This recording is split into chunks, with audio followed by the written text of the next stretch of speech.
How everybody doing?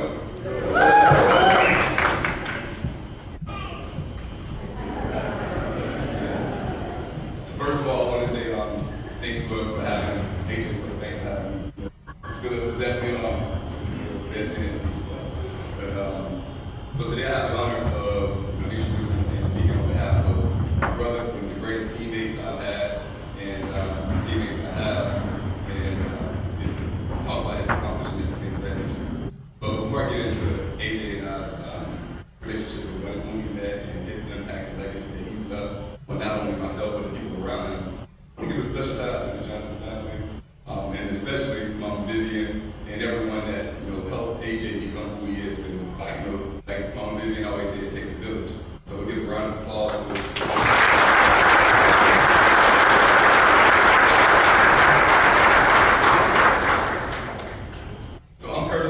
I'm originally from South Florida, Palm Beach. AJ and I met in 2011. We both went into the University of Tennessee as the top linebackers in our class, and it was crazy because when I met him, the first time I met him, I knew he was different. I knew he was top five, number top five linebacker for our class and whatnot. But what set him apart for me from the start was this is 2011, right? So iPhones just coming out and going. I come up from Palm Beach and I set my alarm for the next morning. It's the first week of orientation. My alarm don't go off. And we're roommates. We're both essentially competing for a job, and my alarm don't go off. We have orientation. AJ comes back and, hey, come on, we gotta go, and to me that's honor, that integrity as well, and that's something that I always stuck with, and I'm like, all right, this is different, this is special. And so that's how our friendship started. I don't know from his standpoint, but at that moment I was like, this is my guy. And so I want to talk about just a couple stories and what AJ has done, not only to, like I said, to myself and from a legacy standpoint, well, the legacy that he's left and the impact around.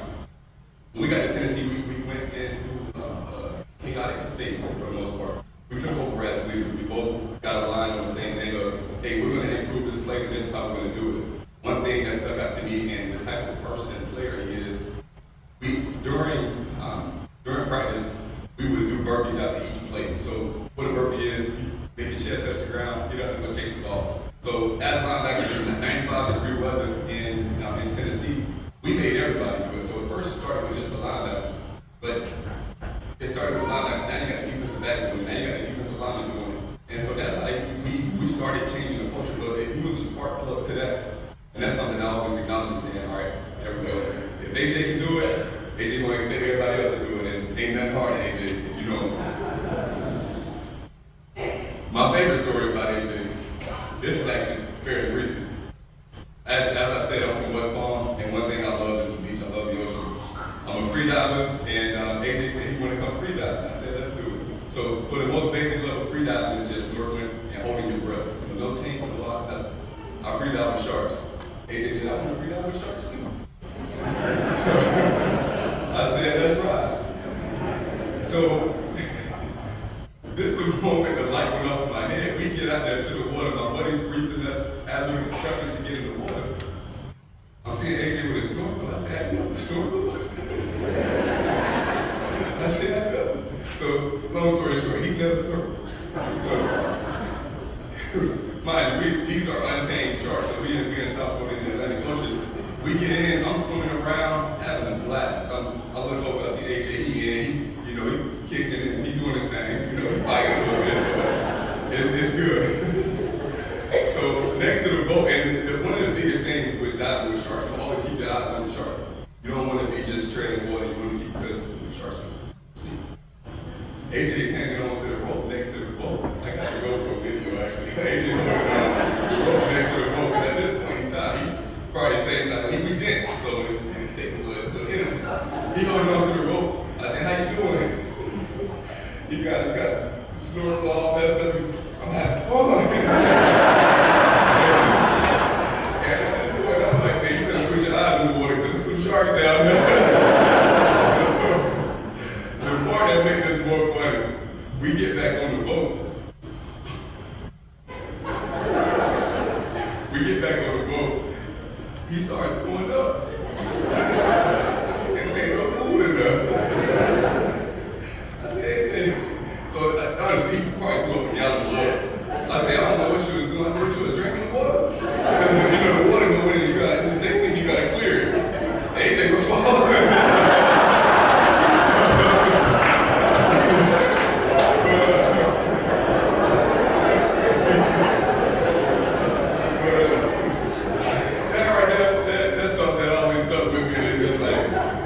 Ain't nothing hard to AJ. Just gotta do it, right?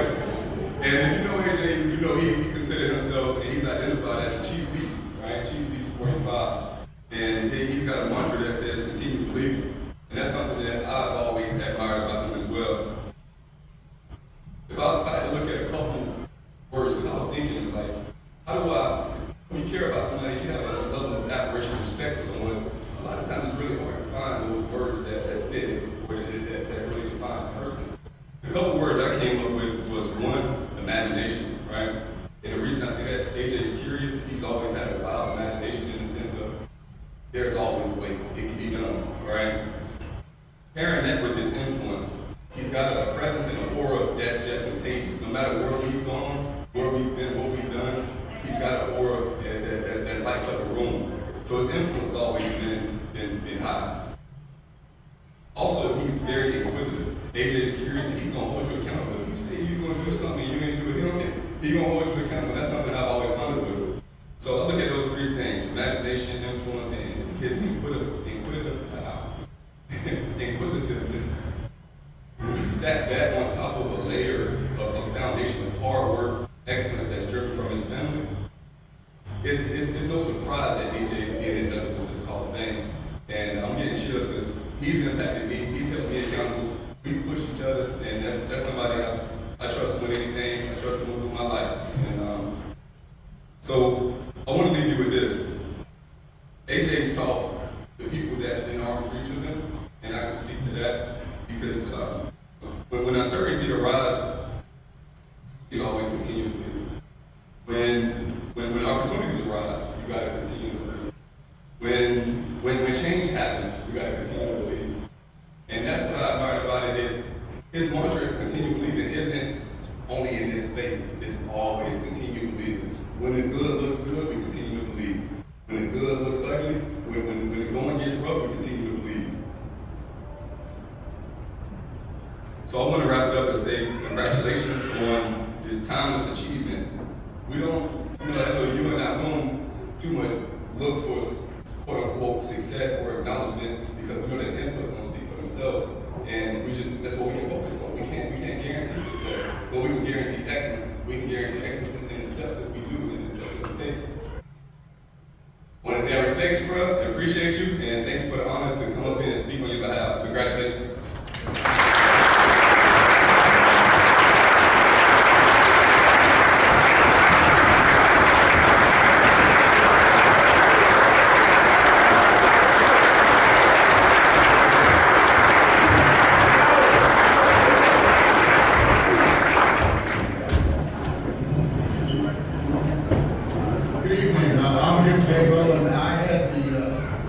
Fortune to coach AJ. When I moved here from Burke County back in 2007, I was first year coaching here, and AJ walking in the door as a young freshman. I was like, this young man, AJ Johnson, he's a really good middle school player, and you need to keep an eye on him. And he just stood out to me as a kid that was going to work. He wasn't, he was a good-looking kid, but he wasn't as big as he is now. Obviously, he was 5'10", 170 pounds or so, give or take a little bit. And he ran pretty good. But what you could tell is he loved football. He loved playing football. He loved practicing football. He loved the process of football. Weightlifting in the off season, weightlifting in season, whether you liked it or not. He always liked it. It seemed like that to me. And running and doing all the things that most people want to have the accolades that he had. He was a 3.5-year starter in high school. Okay, he was a 4-year starter in college. He's been in the NFL. In high school, he was an all-region, multiple-time all-region player. He was an all-state player. He was an Under Armour All-American. In the SEC, he was an all-SEC player. A couple of times, freshman all-SEC team, and the NFL ranked as one of the top run stoppers in the NFL as a linebacker. And everybody wants that. And he is a blue collar all-star. And what I mean by that, I don't mean that as down. He was a good athlete, a He had a lot of God-given talent, but what he had is heart. What he's got is heart. He worked hard every day. Right? He worked hard every day. And I loved coaching the young man. I loved it. It was awesome. I've had a lot of good players over the years, but I can see we work in practice together, and we would work on read steps, and I'd say, AJ, you come a little too flat, and he'd come downhill a little hard, and hey, you're doing this, and he'd adjust. He was humble. He was humble enough to just take my word for it, and what I try to always tell him is, if I'm wrong, I'll let you know if I'm wrong. I'll tell you, but you just got to trust me. And he trusted me. He trusted me that I had his best interest at heart, and I appreciated that. Because he didn't have to, because he didn't know me. I wasn't from here. I was just another coach coming through. He didn't know I was going to be here 1 year. I was here 7 years. But I loved every minute. Fortunately, my first 4 years with him. And he set, and he set that standard for. He was one of the best leaders I've ever been around. Not by this, but by his actions. Working hard every day. I can remember he came back from Tennessee. I don't remember what year it was, but he comes in a weight room and I say, hey, you want to come and get a workout? No, he says, today's a running day. I'm going to go. This is a Christmas break. No, it's a hill day. I gotta go run some hills. You're a college football player. You come home, sit in the weight room, do bench press, do some arm curls, and kind of impress the 9th graders and 8th graders, 10th graders. And he's out there running hills in December. That just shows you he understood. He didn't need to be in a weight room that day. He didn't need to show off for some high school kids. He needed, in the program it said, his strength coach gave him, it's a running day. This day was a running day. He was coming there to school to work and to run, and not to impress the kids, but impress me. Because I was like, he's following the program. He's always been that way. He followed our program. He's following Tennessee's program. I know he went in the NFL and he's following that program. And you don't run across guys that have that combination, all, talent, humble, okay? Love for the game, all of those different things that allow him to reach his potential. But it's allowed him to reach his potential. Okay, now, and here's the other thing. He's a guy that has the ability to overcome adversity. I don't have no notes. I don't need no notes. Okay? Because I'm just speaking from the heart on him. And he's always, I'm a guy like with him. I always had his phone number in there, and I wasn't going to be calling him and bothering him. When he had something going on, he contacted me like this, and I appreciate that. Like his wedding, I appreciate that. You don't know how much, and you do, okay? And you do, but I appreciate that. And he loves that little girl. He loves his family's awesome. I love his family. He is a great dad. I can tell because the first thing I saw when we went to his wedding in Mexico, okay, he's walking that little girl around, and I was like, yeah, okay, he loves that girl, okay, and he would do anything for that family. And I saw him, first thing I saw him today, he's coming out that door right there. He's got that little girl by the hand. Okay? And I'm like, he's a great dad. And I've coached in college football for 20 years, and this is finish up my 23rd year coaching high school football. And we would sit, Coach Miller, and has been a mentor of mine over the years. And another coach back in college, Phil Wilkes, was a mentor of mine, and they always talked about football and X and O's are really important, but we want to help these guys be great fathers and husbands. We want to be great, and that right there, it is like just makes my heart melt. Because if I've done nothing I've had an opportunity to be around a guy that's become he's a great football player. Okay, he's a great high school player, he's a great college player, he's an awesome NFL player. But he is a great father and husband. And that's the most important thing you can be in your life. And I'm proud of you. I'm proud to know you, and you mean a lot to me. My favorite, other than my 3 sons, you're my favorite.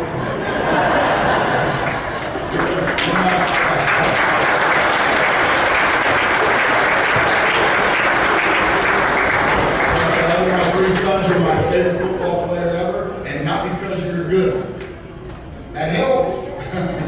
Coach Miller was always like, make sure AJ gets on bus. Yes, sir. We can pull out to the But you know, you mean so much to us because of you allowed us to come into your life and coach you and work with you and be a part of your, you know, just a small. Because you did it. You did it. I'm proud. You got a lot more to do. Okay? You got a lot more to do in life. This ain't the end, this is the beginning right here. But I want to thank everybody here at Gainesville for allowing me to speak. I hope it didn't go too long. But again, congratulations, I love you, and best of luck to you.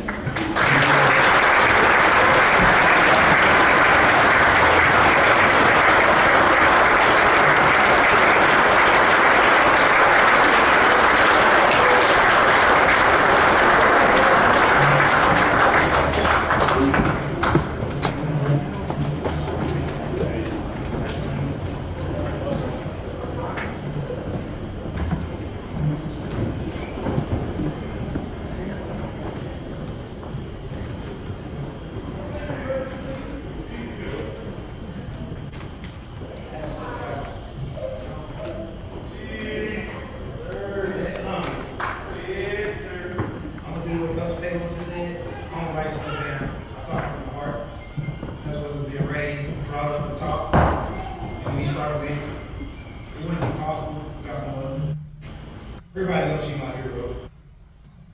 But what she taught us as a kid growing up, by the way she grind, putting in work day in, day out, raising 3 kids. We came from that. And I didn't know it at the time. I didn't know how bad it was struggling.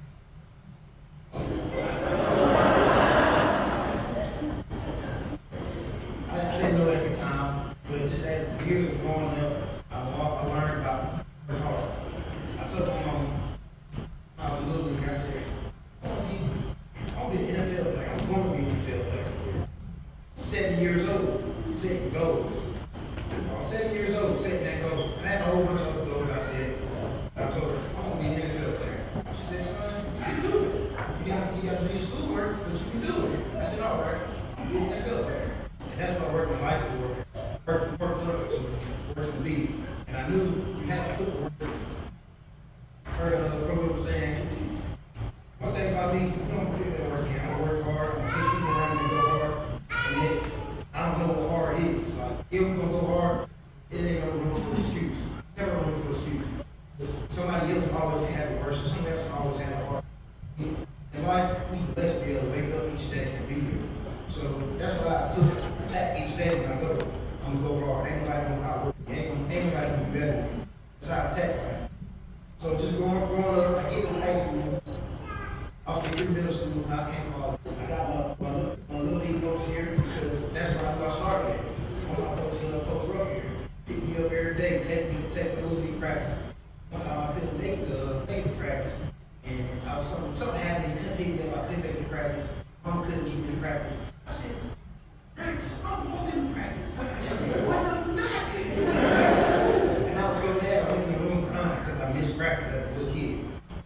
Most people say, I love football. I love all sports I do. I'm passionate about it. I love playing, and that's what I grew up doing. So growing up, getting middle school, and one of my coaches here, Coach Earls, what they was saying, hey, you got this young guy, Coach used to say, go up to the coaches when I was a freshman, and tell him, give him a shot. Give him a shot, tell him to get up here. And Coach missing. Sure enough, I was able to get my shot as a freshman in high school.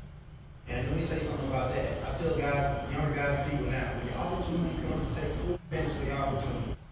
Take full advantage, because you never know when the opportunity comes. So when it comes, take full advantage. And that's why I try to strive out every day. Anytime opportunity comes, I'm gonna take full advantage of it, because I know I work for it, I know I'm giving my all. So freshman year road, and I get my first opportunity to get in the varsity game. It was against it was a green team, Franklin County. They was beaters at the time, and they was like, they just put all the younger guys in and stuff like that. And I'll never forget this day, because I got in about the third quarter, because I was playing receiver mostly. When I got the chance to play a little, I was playing receiver.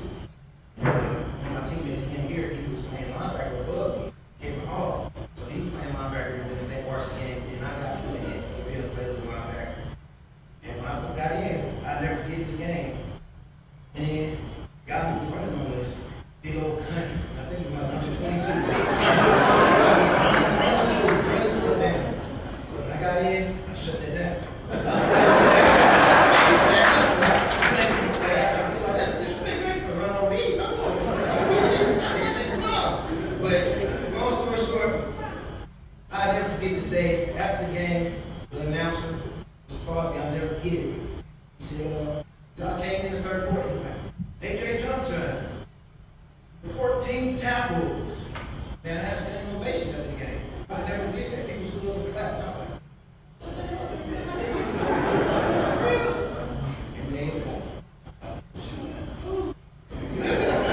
And then I was able to work the road, be able to get started spot as a freshman. And then from there, you know, I brushed my tail and played high school ball, my heart, and talk about Coach Paper. Coach Miller here, my head coach, I want to say thank you, because you know, what we had going as a unit and stuff, awesome.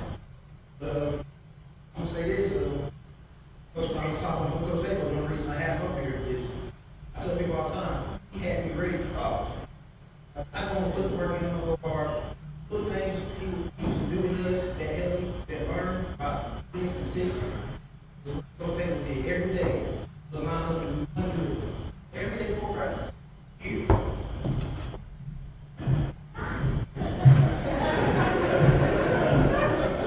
That was real. We did that every day. And that built consistency. And that's one thing I will never forget. And then obviously he was our strength and staff coach. He had us ready for college. Like we was driving the grind. Got my teammates here, some of my teammates here, and like they know, like when we was out there working, we came to work. Like, there ain't no slacking, ain't no pushing, ain't no complaining. Like we getting to work. We here for a reason. We got to put this work in, have fun, and do us stuff later. You know, summers we was out there working, running that track, running the hills. Like we put the work in. And I had a good group text of a lot of my guys and teammates because I don't want to be able to be here without them. Like that's one thing I was trying to tell them. Hey, I'm home ready with this. I just want to be everybody has something matching. So when we're able to do it, but without your team, teammates. I want to be able to have this, be in the position to be able to get this. Got to thank them as well. Because without them, I wouldn't be here. Yeah, so from high school, I went to Tennessee, University of Tennessee. And then, the guys I had to help talk. I speak for them because, and like I said, we changed it. They had a great coach there. We got there, it was two freshmen, trying to work the seniors, work for everybody. That's one thing we did. We was able to get to the start early. I didn't start. He didn't get a freshman. I was able to get my opportunity, my third game, playing against Florida. I played a little bit on days, then Florida run around. I get to play a lot that game. Got my opportunity, I took advantage of it.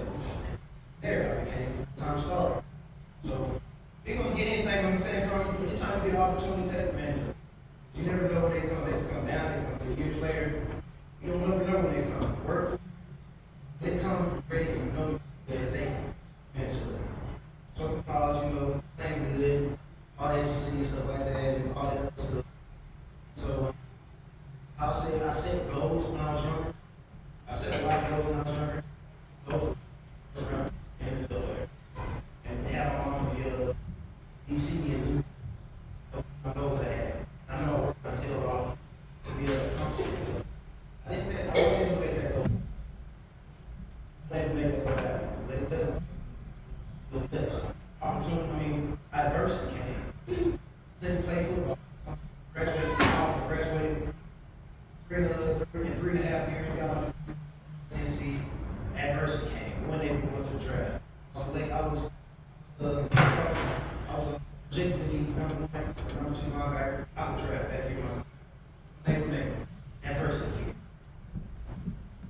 of people would have been thought, oh, he done, he ain't gonna be playing in it.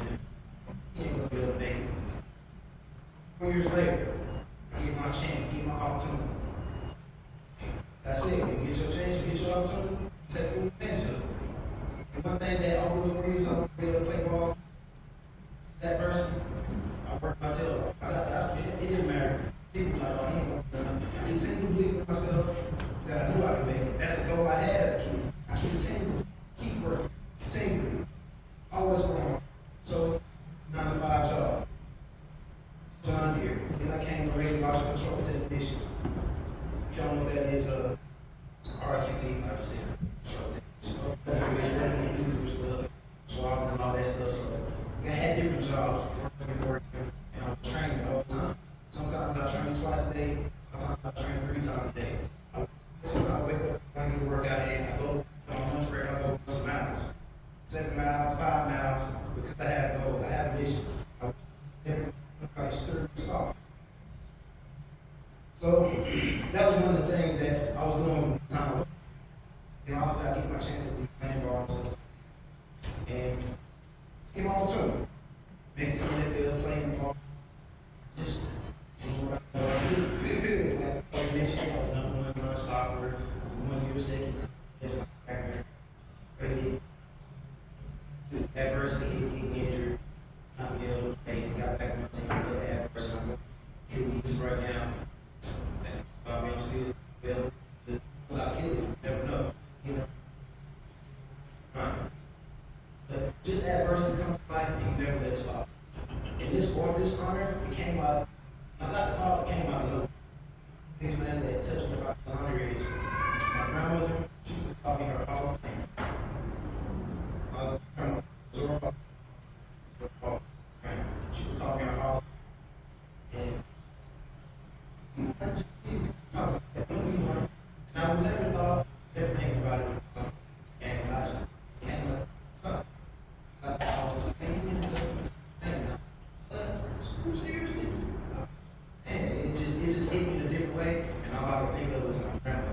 So I was just giving school about my mom and life national, but I wanted to get this honor to my grandma. So she called me her Hall of Fame all the time when I walk in the house.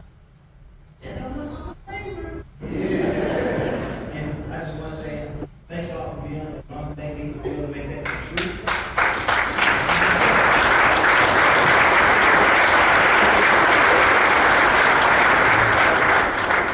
Then my family, talk about family.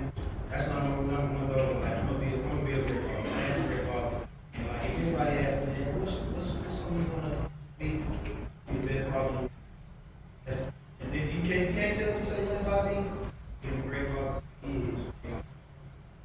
That's what I like. Hey, I was talking about that. So, make sure they provide. And then I can keep going on, but man, I just want to say thank you.